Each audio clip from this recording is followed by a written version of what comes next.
Hello tout le monde, je suis super contente de vous retrouver aujourd'hui pour une nouvelle vidéo et c'est mon vlog numéro 2 de ma grossesse. Donc c'est le vlog du deuxième trimestre. Alors je sais que j'avais dit que j'allais faire cette vidéo là juste après avoir appris que si c'était une fille ou un garçon. Cependant juste après j'ai eu des rendez-vous, enfin j'ai eu plein de rendez-vous par rapport à ça. Il y a eu pas mal de choses qui se sont passées, donc du coup je me suis dit non, ça sert à rien, autant faire le vlog du deuxième trimestre complet et de vous parler de mon expérience jusqu'au bout en fait. Du coup voilà pourquoi on ne l'a que maintenant, enfin au mois de juin au lieu de l'avoir au mois d'avril, enfin au mois de mai. Donc du coup voilà.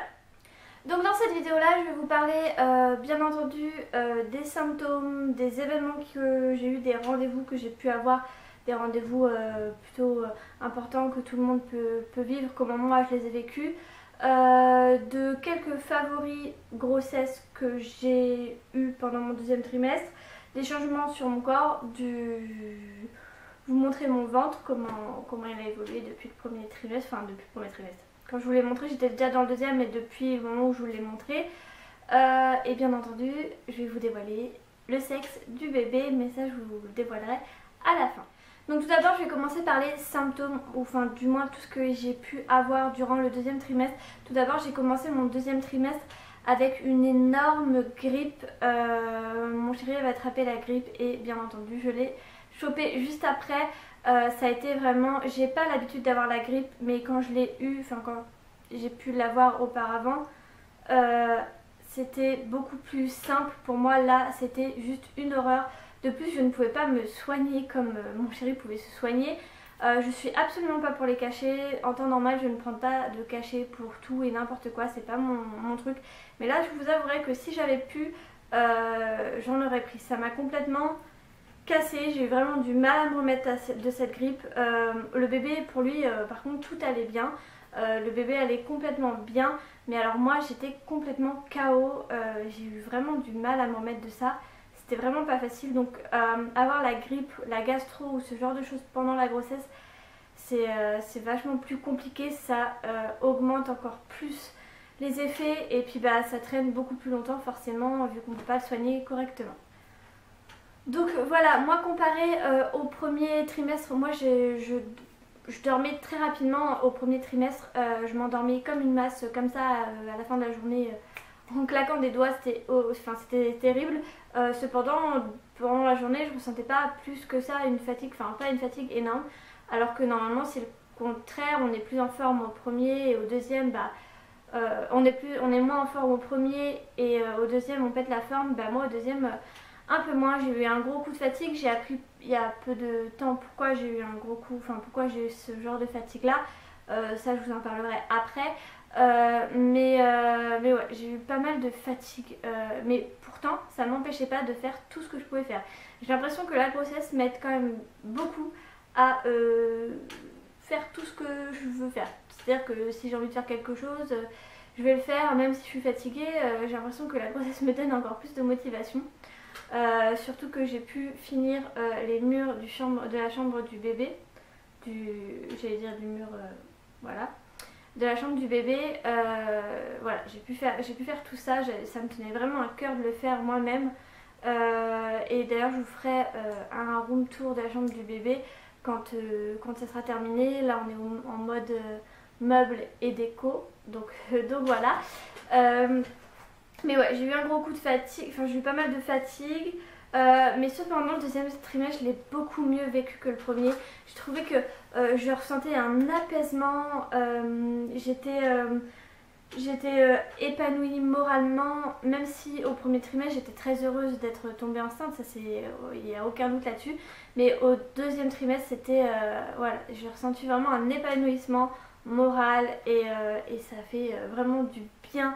Je pense que c'est aussi parce qu'il se passe tellement plus de choses que forcément on le vit différemment. Et dernier petit symptôme que j'ai eu, c'est des contractions. Alors ça c'était il y a peu de temps. Je ressens des contractions quand je suis un peu fatiguée. J'ai eu quelques contractions mais c'est rien de très grave, hein. La plupart des femmes en ont. On appelle ça des contractions de Braxton X, un truc comme ça. ou oui, Braxton, quoi, les contractions de Braxton. Et oui, la plupart des femmes en ont, il y en a, elles en ont mais sans même les sentir. Moi je les sens, c'est fait, ces contractions-là ne font pas spécialement mal, c'est pas agréable quand on les sent. Ça fatigue en fait, c'est surtout que quand vous en avez pas mal, bah, ça fatigue au bout d'un moment, mais rien de trop important ou trop intense. J'ai oublié de vous dire, là je suis rentrée dans mon troisième trimestre, je commence mon troisième trimestre, j'en suis à 29 semaines aménorrhées plus 6 jours. Donc en gros, demain, je rentre dans ma 30e semaine aménorrhée.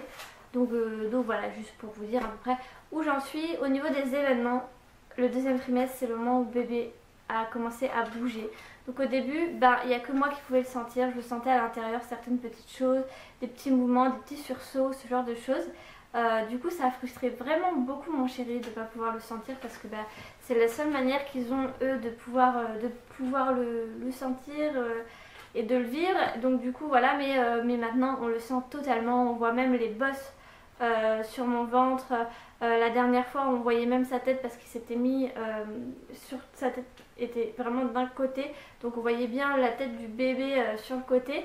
Donc ouais, c'est super sympa. Alors maintenant je le sens tous les jours, donc j'ai l'habitude, mais oui, c'est super quoi. C'est vraiment une des meilleures parties avec les échos de la grossesse pour ma part. En tout cas, donc je sais qu'il y en a qui le sentent pas. Enfin moi je l'ai senti dès le 4e mois, donc en fait je sais qu'il y en a, même à 5, 6, 7 mois, j'ai entendu qu'il y avait des personnes des femmes qui ne sentaient pas leur bébé, et je suis totalement dégoûtée pour elles parce que je trouve que c'est vraiment un moment très magique et c'est vraiment quelque chose que je partage avec mon chéri. On aime bien se poser et dès que je vais me poser le soir, il va commencer à bouger et lui va pouvoir le sentir, donc c'est vraiment super sympa. Donc voilà, dites-moi si vous avez eu une grossesse ou si vous êtes enceinte par exemple, et si vous l'avez senti très rapidement ou au contraire pas du tout. Dites-moi, j'ai envie de savoir un petit peu tout ça. Donc j'ai eu ma deuxième écho pendant mon deuxième trimestre. C'était l'écho où on nous confirmait le sexe du bébé. C'était une écho qui a été plutôt sympathique, malgré que je pense que j'ai préféré la première. La première était beaucoup plus intense et je trouvais que du coup forcément plus le bébé grossit et moins on voit le bébé en entier.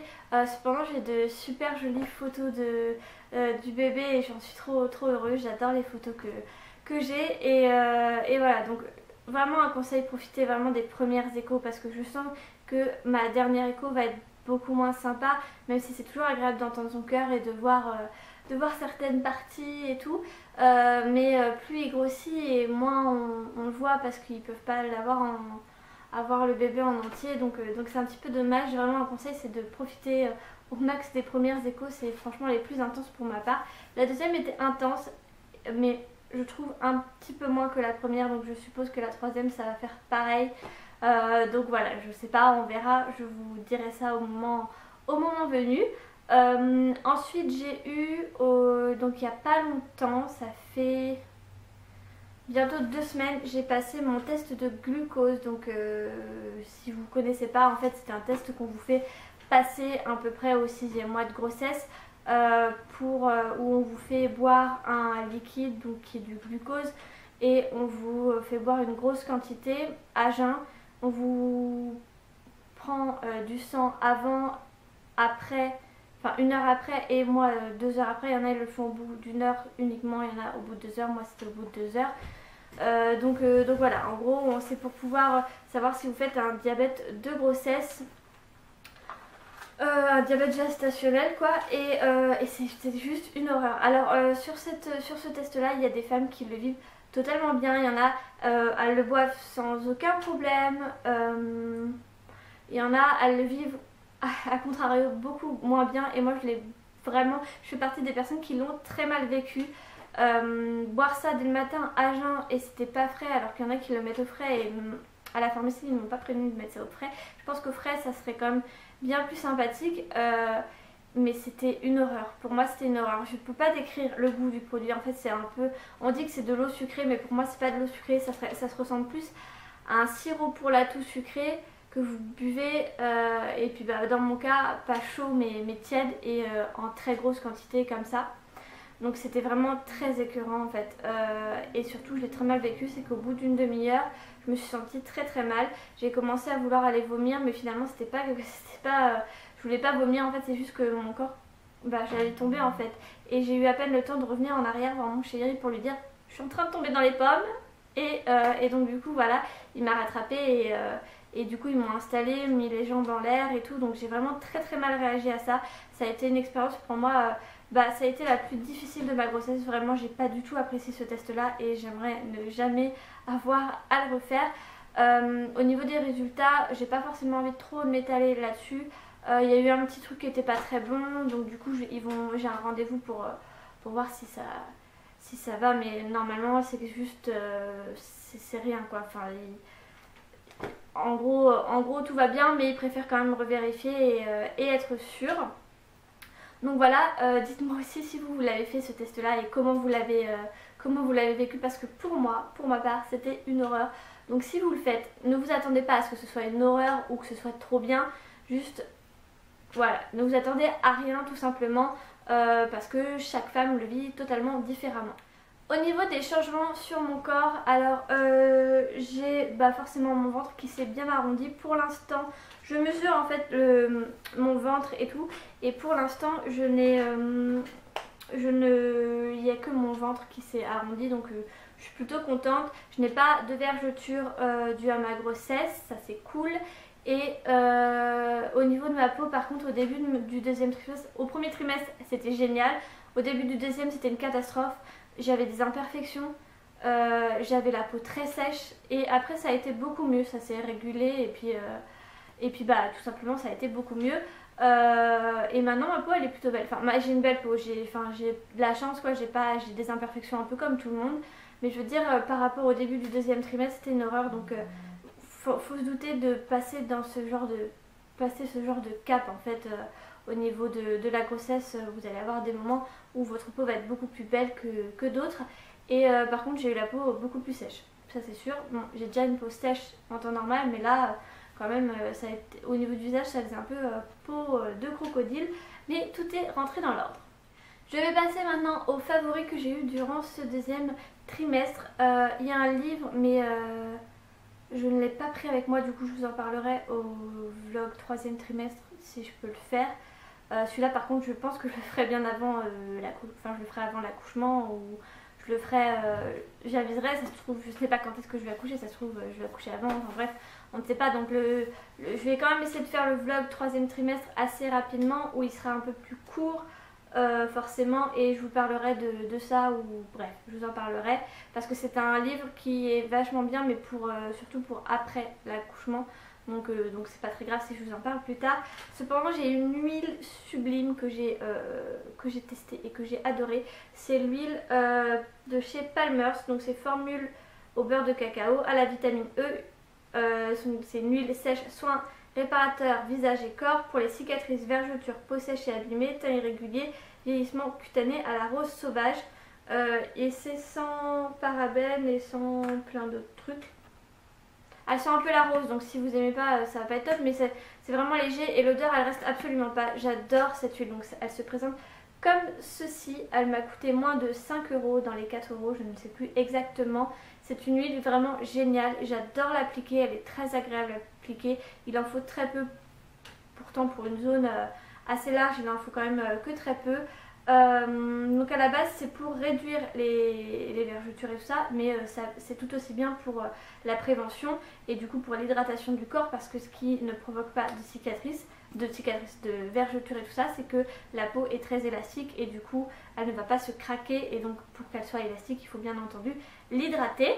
Cette huile est géniale, donc je la teste à la place de celle de EC1 dont je vous ai déjà parlé, et en alternant j'utilise une huile d'avocat qui est pas mal aussi, mais celle-ci je l'adore. Donc si vous en recherchez une, que vous soyez enceinte ou non, qui veut atténuer vos cicatrices, ou pour le visage, les petites cicatrices d'acné, pour les petits vieillissements de la peau, ou les irrégularités tout simplement, je vous conseille vraiment celle-ci parce qu'elle est très agréable à appliquer le soir, elle pénètre très rapidement. Je l'aime vraiment beaucoup.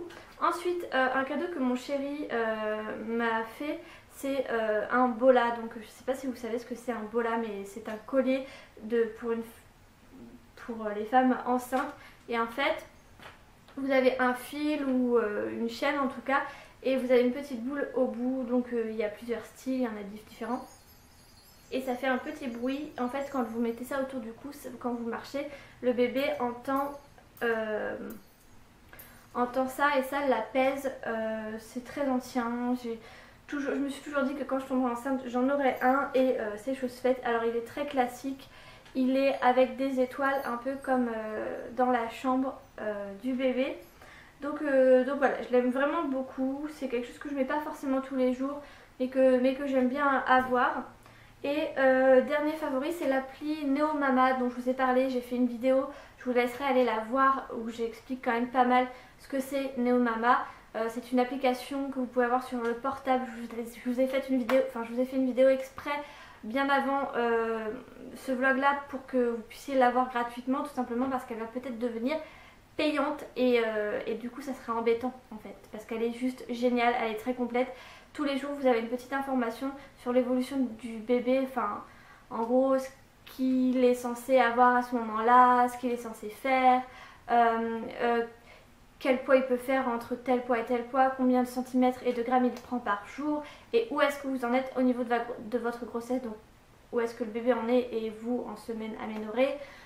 Et en plus de ça, il va bientôt y avoir un programme bien complet avec plein d'autres options vraiment géniales. Je vous recommande à 1000% de télécharger l'application, au moins de la télécharger avant qu'elle soit payante, et même si vous voulez pas d'enfant tout de suite ou peu importe, au moins vous l'aurez, et elle est vraiment géniale. Donc voilà, je crois que j'ai fait un peu le tour. Ah, je vous ai pas dit, le bébé, je trouve qu'il a un rythme, donc voilà, quand je dors, et ben il dort, enfin je le sens pas du tout la nuit. Quand je me réveille, un quart d'heure après, il se réveille, et apparemment c'est parce que pendant la nuit, votre battement de cœur diminue, donc il reconnaît un peu les phases de sommeil, les phases d'éveil, tout ça, et il me suit pas mal au niveau du rythme, et ça c'est quand même bien génial. Donc voilà, je pense que je vous ai tout dit, tout ce qui s'est passé d'important et tout ce que j'ai eu au deuxième trimestre. N'hésitez pas à vous me faire part de votre deuxième trimestre ou de ce que dont je vous ai parlé, et voilà, n'hésitez pas à partager, on est là pour ça. Voilà, et maintenant je vais vous dévoiler le sexe du bébé. Donc on a appris qu'on allait avoir un petit garçon, et voilà, donc je suis trop contente. J'avais l'impression au premier trimestre que c'était une fille, et puis finalement ce n'est pas une fille, c'est un petit garçon. On est tous les deux très heureux, c'est notre premier enfant, on n'avait pas spécialement de préférence. Dans tous les cas c'est toujours super cool. Et si on prévoit d'avoir un deuxième enfant un jour, c'est vrai que là par contre on aimerait bien avoir une fille pour pouvoir avoir que notre fille ait un grand frère, parce que c'est ce qu'on, enfin, voilà, c'est notre vision des choses. Après si c'est un garçon, ça sera un garçon, mais voilà, là c'est un garçon, on est très heureux. La chambre avance bien comme j'ai envie qu'elle avance, c'est-à-dire dans le style que je veux, et c'est un style assez particulier et vraiment qui vient totalement de ma tête et pas un truc copier-coller, donc j'ai vraiment hâte de vous montrer. Et donc voilà, maintenant je vais vous montrer mon ventre tout de suite, et voilà. Donc voilà mon ventre du deuxième, enfin fin de deuxième trimestre, début de troisième, enfin là je suis au troisième, donc c'est début, donc il a quand même vraiment beaucoup pris. Donc voilà, je suis super contente, c'est un joli ventre. Donc voilà. Donc voilà, j'en ai fini avec mon vlog de deuxième trimestre de ma grossesse. J'espère que ça vous aura plu. Et voilà, je vous fais plein de bisous. N'hésitez pas à liker et à vous abonner si ce n'est pas fait. Je vous mets mon lien d'Instagram un peu partout comme d'habitude. Et n'hésitez pas à aller voir en barre d'infos. Il y a tous les liens de mes réseaux sociaux si ça vous intéresse. Je vous fais plein de bisous. Je vous dis à la prochaine. Bye bye.